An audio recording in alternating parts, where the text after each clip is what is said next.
All right, so it's been a while since I've made a model railroad update. However, over the last few years, there have been many changes. One of those changes allowed me to bring back an old friend. And baby, we're back. We are so back. See you in a minute. We're going to take a tour.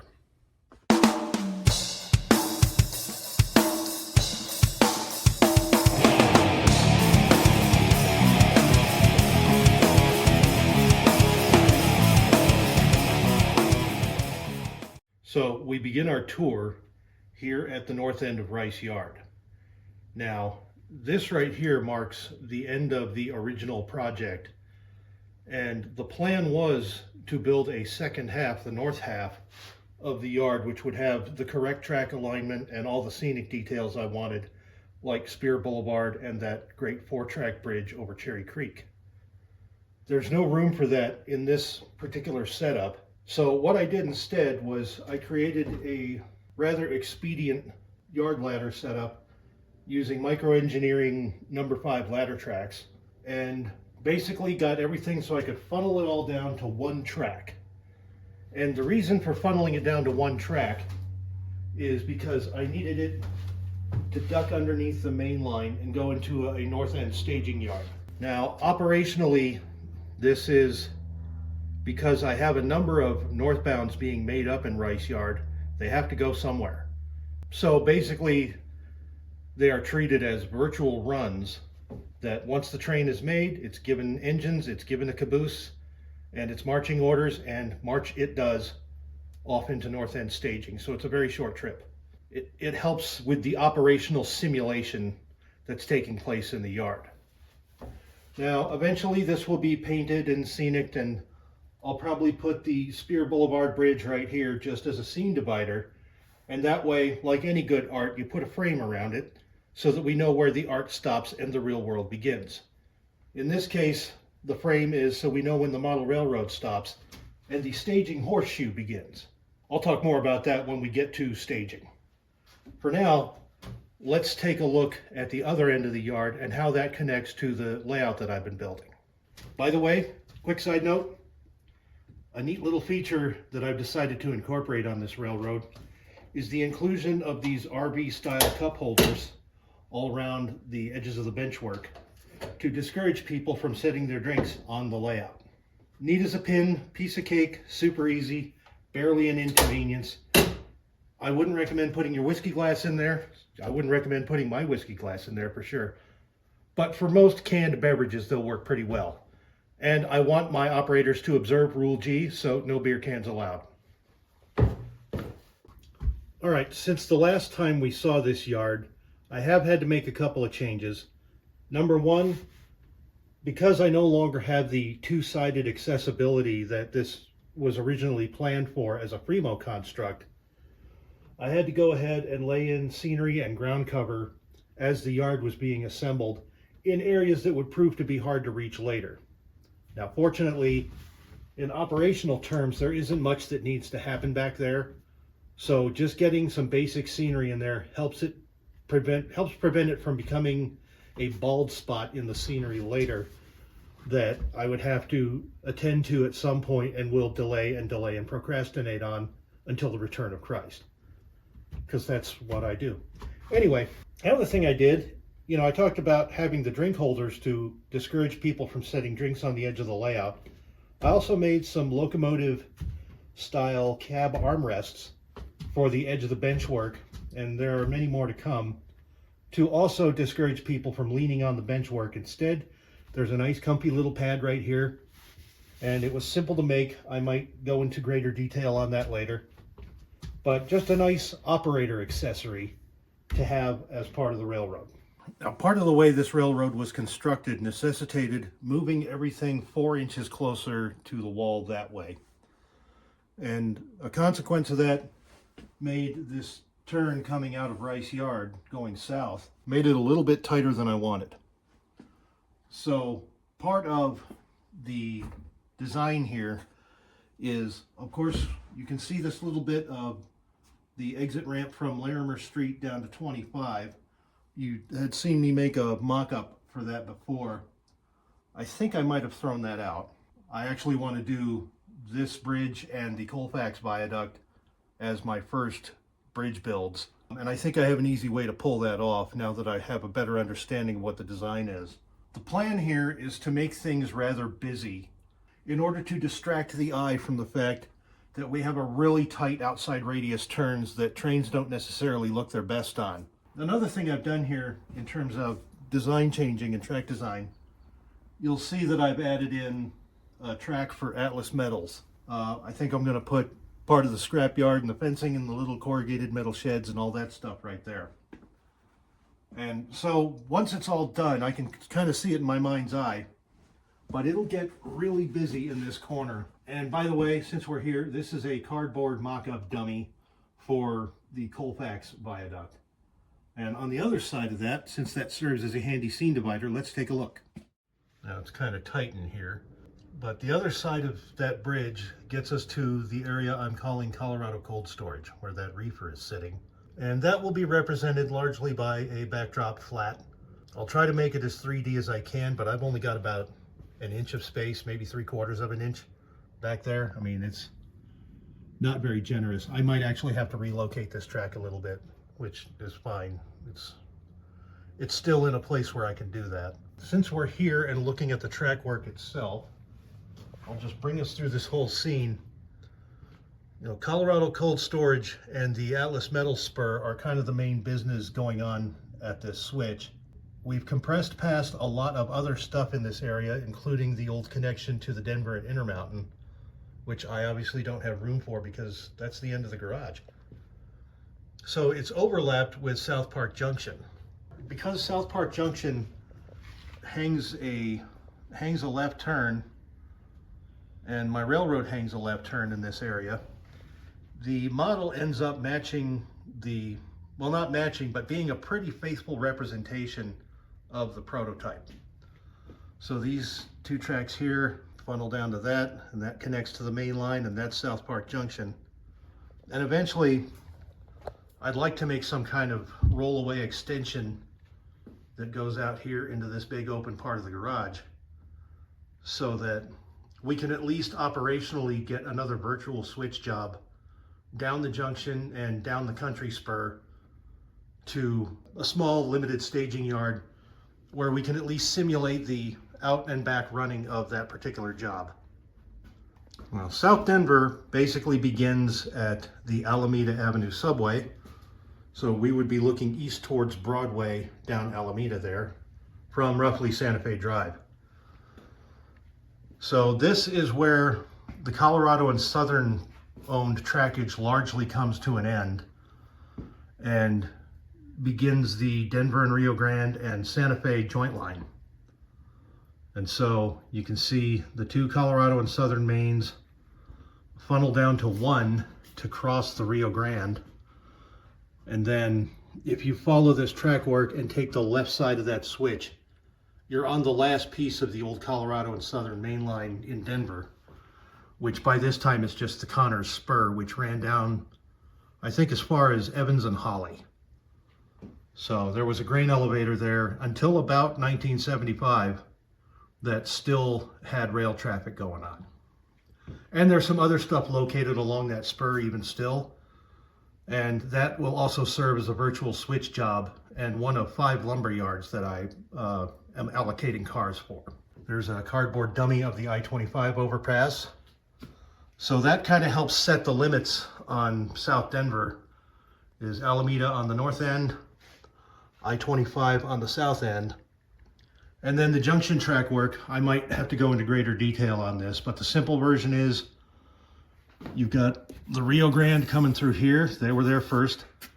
The Colorado and Southern was there second, and they cross here. Actually, they were the Denver and New Orleans back then. And then the Santa Fe comes in from the south and connects to and crosses the Colorado and Southern at this pair of switches. Now, the small yard there was the original Santa Fe yard, but that's now used by the Colorado and Southern for doing their switching duties since they do it for themselves and the Santa Fe. And the Santa Fe mainline trains just take the freight main into Rice Yard. So That's a quick view of how the junction works. I've been wanting to do some representation of this for at least 20 years now, so I'm really pleased as punch to finally get this going. So moving on from I-25, the Rio Grande on your left and the Santa Fe on your right go past the Gates rubber plant. Now, I again did not have room for all of the specific track work that served Gates in a prototypical way, so we're being strictly representational here. So there's one dock spur where a number of 40-foot boxcars are planted in order to ship the finished products coming out of here. Lots of hoses and belts for the automotive industry. And then there's a double-ended siding here that allows for runaround moves and helps aid the switching both at this location and at South Denver. On this end, we have Mississippi Avenue crossing at grade, and then that is kind of the scene divider before we start making our climb up towards the second deck. Okay, so a notable thing that happens when somebody makes a helix is sometimes you have an opportunity to lobe out one of the turns of the helix and turn it into a short modeled portion of the railroad as a means of keeping an eye on your trains as they're traveling through the loops. Now here, coming from the other side of the horseshoe, you see this climbing ramp that goes up the west wall of the garage. And instead of having a lobe, what I've done is taken advantage of some space over the workbench, and I'm using that to model the Denver Lumber Company. And I'm going to have to rebuild some of the bench work here because I need to include the Iowa Avenue overpass or underpass that was just south of Denver Lumber. So I have to reconfigure the bench work a little bit. It won't hurt too much since the workbench below does help set the personnel movement limit around here. So I wouldn't be intruding into the aisle space to extend this out a little bit and make it more scenically interesting. This section, because it's out in the open, even though it doesn't represent any part of the prototype, I'll probably give it some scenery anyway, and maybe expand the bench work a little bit in this window well as well, just to keep it interesting instead of sitting around waiting for your trains to finish climbing, because it does take forever. It's like a miniature eternity. And it would be the same thing if I did a helix. And then this is the ramp that climbs up the back side of the upper level, which is now almost above my head. Hello, heater. And then here's the long span that goes over the garage bay where an actual car is parked. And then we go along the staging area. Technically, the modeled portion of the railroad resumes here at a location I'm calling Shadock, named for the Shadock Chemical Company, which was in this area. Now, this is the north end of a siding that we'll pick up later here in Overland. But this is actually going to be the last scene to get built. It's going to kind of float off of the ceiling there, but this will give me an opportunity to model a curious piece of trains behaving badly track work in Denver, where the tracks shot eastward along Jewel Street, coming right to the end of Broadway. And I happened to notice it when I was a kid, walking to catch a bus. And I was like, what are trains doing on Broadway? Well, right next door to that was Kroonenberg Lumber. So we are now 3 lumber yards deep into this railroad, with more to come. So yes, technically the modeled portion picks back up in this area. Now let's go to the other side. All right. So your mainline trains will skip past all that Kroonenberg business and enter this area near Evans and Santa Fe, where we will see a bridge under construction and some railroad crossings, and it's going to be a real mess, which is exactly what I want for my scenery. And we get into this area I'm calling Overland. I can't remember if it's Overland or Overland Park that this neighborhood is. There are some spurs here that I wanted to come up with some kind of representation of, because it'll give me at least Catski paper and possibly a team track or reload facility And additionally, I might be able to squeeze Protecto wrap in there, which has been notably visible from I-20 or from Santa Fe Drive as you drive through this area. Now this area here represents kind of a dividing line between South Denver and Inglewood. So here begins Inglewood at an area called General Iron Works. And this is going to be a big facility, but it did some pretty big business. I mean, it's why it was called the Shipyard of the Rockies. They did, if it was large, heavy, and made out of metal, they could make it for you. And so lots of different kinds of rail cars coming and going. And I'm planning to scratch build a very unique gantry crane that has become such an identifiable icon of the area that the condos that currently sit on this property actually use the silhouette of that crane as part of their logo, iconography, whatever. Facility itself is tied to the Santa Fe side of things. In fact, most of what we've seen, other than Denver lumber, has been tied to the Santa Fe side of the running. And the Rio Grande isn't going to get much purchase until we round the corner here and go past Oxford Street. Now, Oxford Street is a curious piece of track work where, again, we come off of the north-south running and start running east-west parallel to Oxford the entire way down. And to this day, this spur still operates under the helmsmanship of the Union Pacific. But it serves, the foreground track is for a lumber yard, which I used to work at. And the tracks in the background are for Western Metals and Recycling. Another scrapyard, which I'm always happy to model a scrapyard. And then, remember I mentioned armrests before? Took some of the foam padding from the floor and made a convenient little armrest here. So this is a nice little spot to stand and hang out. So in this time period, 1975, it'll be served by the Rio Grande. The lumber yard will probably be Kaibob Lumber, and I'm just going to keep calling this Western Metals and Recycling until somebody tells me different. And then this little tail track is what's left of a spur that used to continue across the Platte River and then hung a right and then a left and went up to Fort Logan. And that was where the Uncle Sam spur train, whatever that was, at Union Station, that track was reserved for the train that went between Denver and Fort Logan as a commuter train for the people who worked there. These days, this is all that's left, and by today's standards, even that little tail track is gone. They made that a little parking lot for inbound and outbound trucks for the scrapyard, I think. So anyway, Oxford will run all the way to the backdrop, crossing Santa Fe Drive and the joint line tracks. And then the spur track hangs a right and joins in with the Littleton sidings here near Bellevue. And this is the dividing line between Inglewood and Littleton.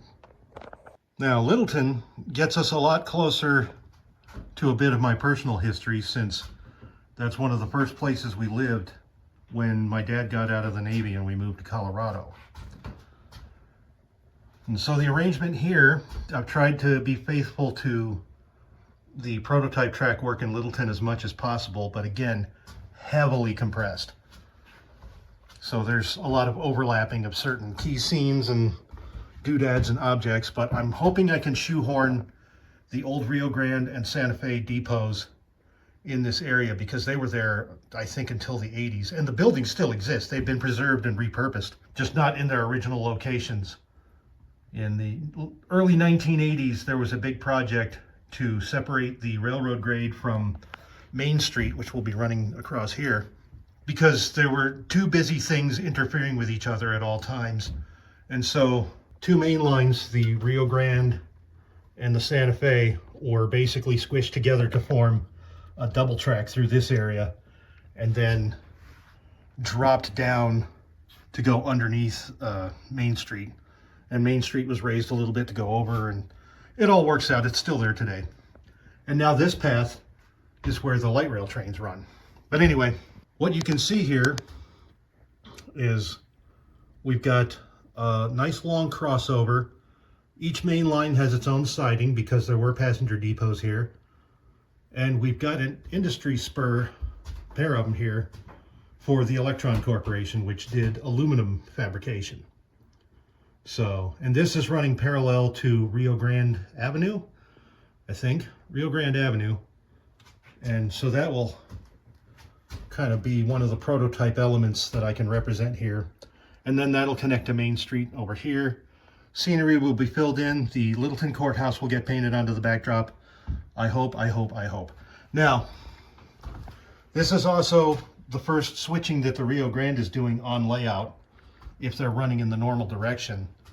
So in addition to the Electron Corporation, they also have their access to the Oxford Spur off of here. Now on the Santa Fe side, there's a couple of spurs, one longer than the other. And that one is for Cedar Lumber Company, our 5th lumber yard in this construct. Kai Bob being the 4th. And then this spur goes over Bellevue and ends up at Rocky Mountain Distributors. And there's also maybe some spots for Ajax and Prescon, but I don't think they were rail served at this point. But because Rocky Mountain is at the end of that spur, it justifies having all of this track length and helps contribute to the operation a little bit. After we cross Main Street in Littleton, it's just straight main line running to the end of the railroad at staging. So the areas of interest here are primarily scenic and historical. So if this is Main Street over here, we head south and we get to this area where Ridge Road crossed over the tracks, did a little bit of an S-turn and connected to Santa Fe Drive somewhere in this neighborhood. And then where the yard log is, there's still a gas station in this area, although it's been rebuilt. What was originally here back in the 70s was Gasrite. And I know this because my dad temporarily worked there in 78 in order to help make a little extra money for the impending arrival of my sister, who would follow early the following year. So I definitely remember that Gasrite. And I think I was 3.5 years old at the time, just a toddler. But it's also where my interest in trains began, somewhere in this area, because we lived in a rented farmhouse right across Santa Fe Drive from the joint line in roughly this area. So I kind of get to model the front row seat that I had as a toddler that got me interested in trains in the first place. Next scenic element is quite a bit down the path, but it's Dad Clark Gulch. And the Rio Grande has a rather interesting 3-span ballasted deck girder bridge that is still sitting there, and it just begs to be modeled. And it's a nicely scenic area. There's a little road that goes parallel to the gulch and goes down to Coventry Farms, I think. And then the Santa Fe side currently has a concrete ballasted deck bridge, which I think is kind of a standard BNSF critter. I don't know how far back that style of construction goes, so I might actually do a Santa Fe T-rail bridge or something like that in here. So we'll have to see how that shakes out. But this will be a nice bit of 3-dimensional scenery once I get everything kind of cut in and laid out. So hopefully more to come on that. Continuing south, you can see I'm starting to dummy up the crossing for County Line Road, which was a much smaller street back in the day. I think just 1 lane in each direction, and literally the county line. So that will be there just because it was there, and helps kind of set the location for visitors and viewers.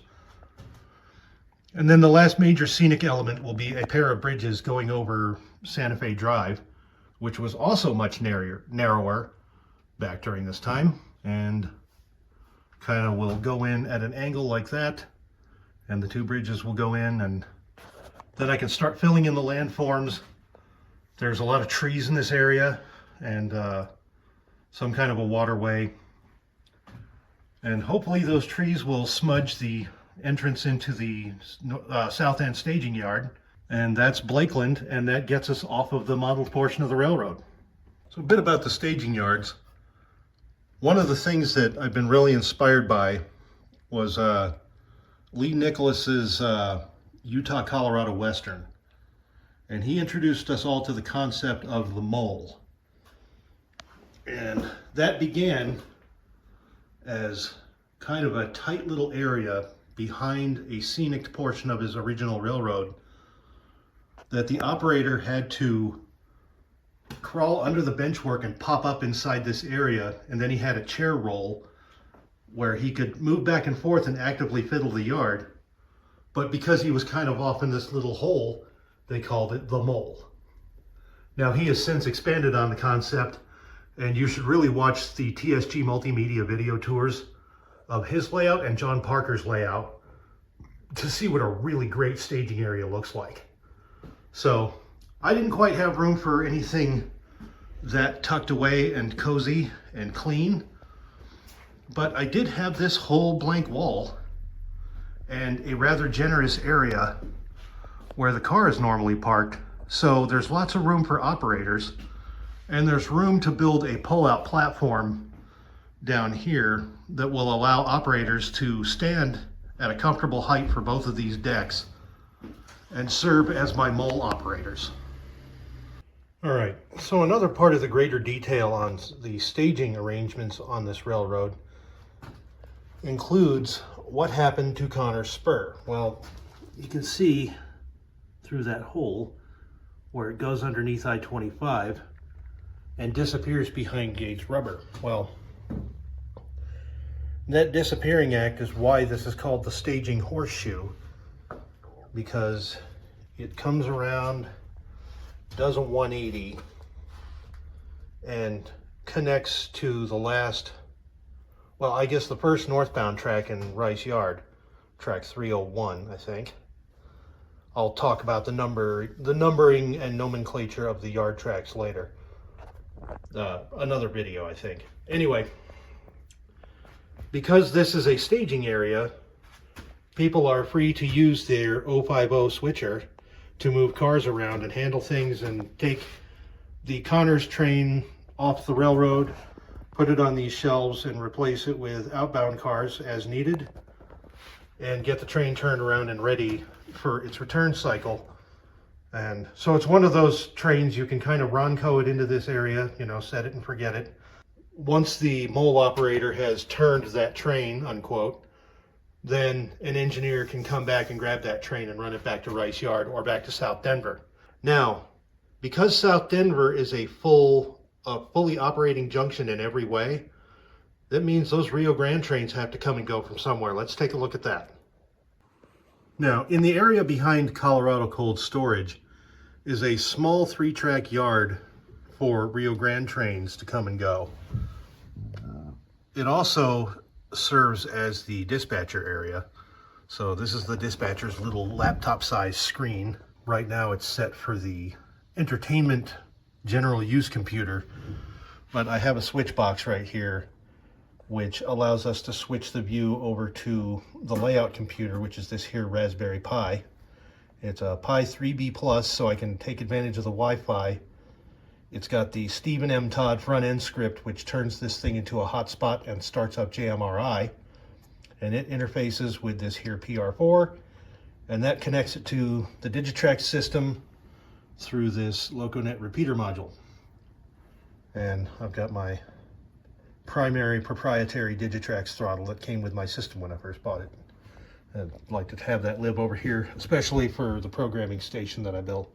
Anyway, that's the Rio Grande staging. So anyway, that should give us an overall feel and flavor for what the layout is, how it's built, how you get around it, and how to operate it. Well, how to operate it will be the subject of further videos as I continue to work that stuff out.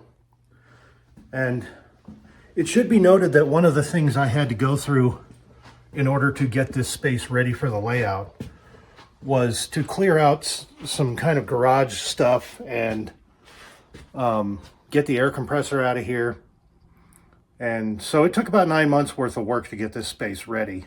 One of the results of that was this nifty little air station right here, which is on the other side of the wall from the air compressor shed. And it runs nice and quiet to wit. Let me switch it on here at the breaker panel.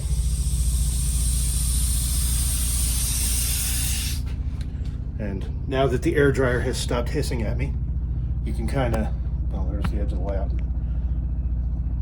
So that's as loud as it gets when you're inside the garage. It is conversational volume. And so I have general purpose air, I have a dry air station, and I have tool air down there at the bottom for running air guns and grinders and stuff like that, which I don't really have a lot of use for right now, but it's there if you need it. The dry air should be really handy when it comes time to start painting, because I can run the airbrush and my paint guns off of that. So anyway, other things that had to be done, there needed to be insulation put into the overhead, and the structural work necessary to mount that stuff. And then the whole ceiling was skinned with 3/8 inch plywood, which is about half the weight of 1/2 inch drywall. And because it's plywood and not drywall, there's no need for mudding and taping, which I'm super happy to not have to do in the above my head position. And it also allowed me to make a nice little storage space above, and I built a couple of attic hatches for the sake of that. So yeah, it was quite a bit of work just to get the railroad in here, but that's part of what I've been doing the last couple years, and really happy to be model railroading again and doing something that I wanted to do for a very long time in terms of the modeled subject. So anyway, that's the layout tour. That's the update for now. Talk to you later. Thanks for coming out.